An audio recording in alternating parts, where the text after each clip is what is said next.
अमेरिकी अध्यागमन अदालतले 1162 जना नेपाली नागरिकलाई अमेरिका छोड्न आदेश दिएको छ। डिपोर्टेसनको आदेश दिएको छ। डोनाल्ड ट्रम्पको पहिलो कार्यकाल र दोस्रो कार्यकाललाई जोड्ने हो भने हालसम्म डोनाल्ड ट्रम्पको कार्यकालमा नेपालीहरू 2006 जना नेपालीलाई अमेरिका छोड्न आदेश दिएको छ। 1998 देखि हालसम्म 4649 जना नेपालीलाई अमेरिका छोड्न आदेश दिएको छ। टोटल संख्यामा अहिलेसम्म 1998 देखि नेपालीहरूलाई अमेरिकाबाट डिपोर्टेसनको आदेश दिन थालिएको थियो र अहिले डोनाल्ड ट्रम्पको प्रशासनमा आइसके पछाडि नेपालीहरू जो डिपोर्टेसनको आदेशमा पर्नेको संख्या अत्याधिक मात्रामा बढेको छ र यसरी बढ्नुमा दुईटा कारण छ। एउटा कारण हो नेपालीहरू अमेरिकामा अत्याधिक मात्रामा आउनु र यहाँ आइसके पछाडि यहीँ नै कानुनी संरक्षण खोज्नु, जबकि नेपालीहरू स्टुडेन्ट भिसामा आउने, तल्लो बाटो हिँडेर आएर यहाँ गैर कानुनी रूपमा बोर्डर क्रस गरिसके पछाडि यहाँ आएर आफू नेपालमा कुनै पनि हालतमा बस्न नसक्ने, त्यहाँ बस्नका लागि आफू सुरक्षित नभएको, आफ्नो धनजन र परिवारको सुरक्षा नभएको अवस्था देखाएर यहाँ एसाइलम गर्ने चलन थियो र योभन्दा अगाडि चाहिँ एसाइलम फाइल गर्दा पनि धेरै मान्छेको एसाइलम स्वीकृत हुन्थ्यो।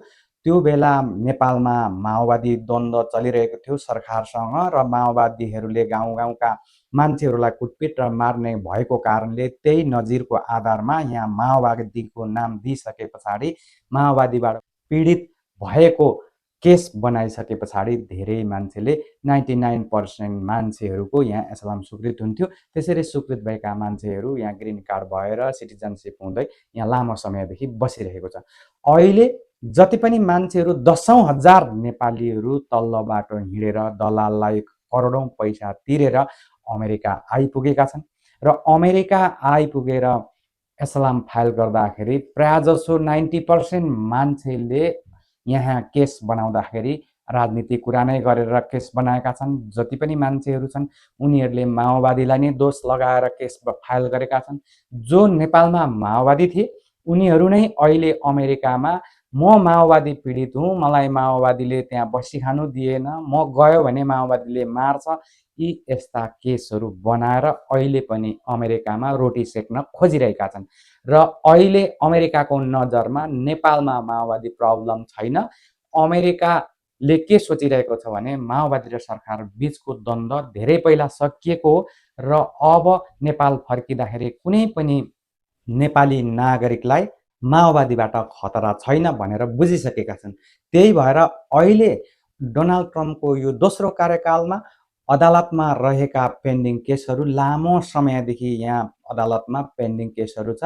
त्यसमा नेपालीहरू पनि 15,000 भन्दा बढी नेपालीहरूको अदालतमा केस पेन्डिङ छ र यो वर्षौं वर्षदेखिको 10 वर्ष, 12 वर्ष, 13 वर्ष, 5 वर्ष भएका केसहरू अहिले पनि विचाराधीन अवस्थामा छ। यो विचाराधीन अवस्थामा रहेका केसहरूलाई अहिले ट्रम्प प्रशासनले अदालतसँग के कुरा भएको छ भने अहिले मास हियरिङ सामूहिक सुनवाई कार्यक्रम अन्तर्गत उनीहरूले यो केसलाई चाहिँ फर्स्योट गर्ने, द्रुत गतिमा फैसला गर्ने कार्यक्रम अगाडि बढाएको छ। त्यही अनुसार 84 जनासम्म एउटै न्यायाधीशले एकैचोटि फैसला गर्न थालिएको छ। यो भएकोले अहिले अमेरिकामा नेपालीहरूको एसाइलम केस सिर्फ 7% को मात्रै स्वीकृत हुँदैछ।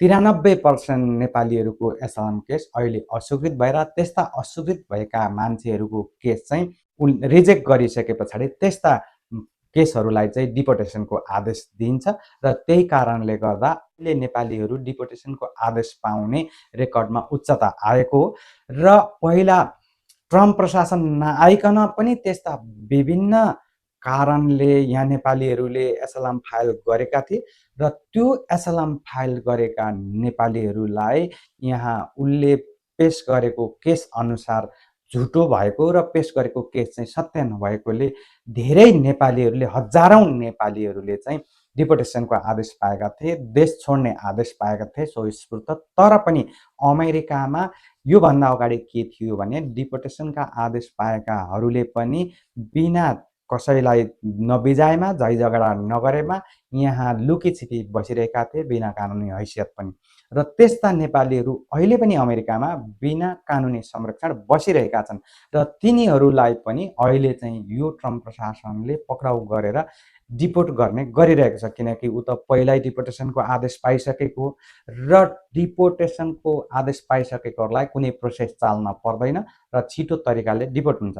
र अब जो पेन्डिङ केसमा रहेका केसहरू छन् त्यस्ताहरूलाई पनि जसले माओवादीको नामले यहाँ रोटी सेक्न खोजिरहेका छन् तिनीहरूको केस 99% चाहिँ रिजेक्ट हुन्छ र उनीहरूलाई अदालतले डिपोर्टेसनको आदेश दिन थालेको। त्यही भएर नेपालीहरूको केस फैसला हुँदाखेरि 93% नेपालीहरूको केस रिजेक्ट भएर डिपोर्टेसनको आदेशमा जान्छ।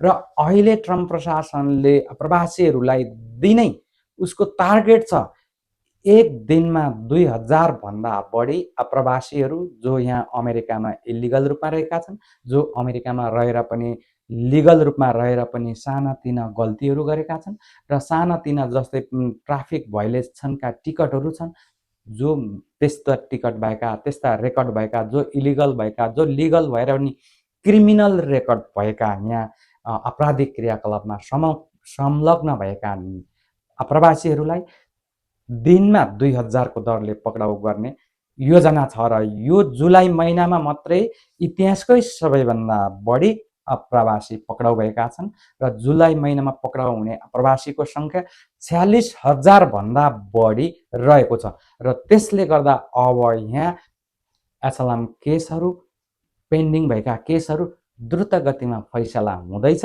तर एसएलएम केस संरक्षण स्वीकृत हुने चान्सेस भने अहिलेसम्मको यो ट्रम्प प्रशासनको दोस्रो कार्यकालको अभ्यागमन अदालतको रेकर्ड हेर्ने हो भने चाहिँ 7% मात्रै नेपालीहरूको एसएलएम केस स्वीकृत भइरहेको छ।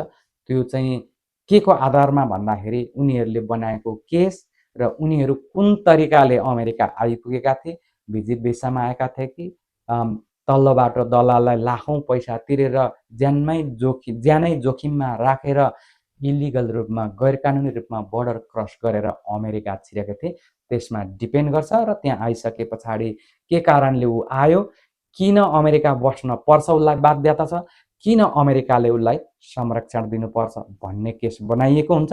त्यो केसको आधारमा फैसला हुने हो। र यस्तै यस्तै भिडियोहरू तपाईँहरूमाझ ल्याइराख्नेछु र भिडियोलाई राम्रो लागे सेयर पनि गरिदिनु होला र यही कमी कमजोरी भए कमेन्ट बक्समा कमेन्ट पनि गरिदिनु होला र नयाँ हुनुहुन्छ भने मेरो भिडियोको कमेन्ट बक्समा गएर कमेन्ट पनि गरिदिनु होला। नमस्ते।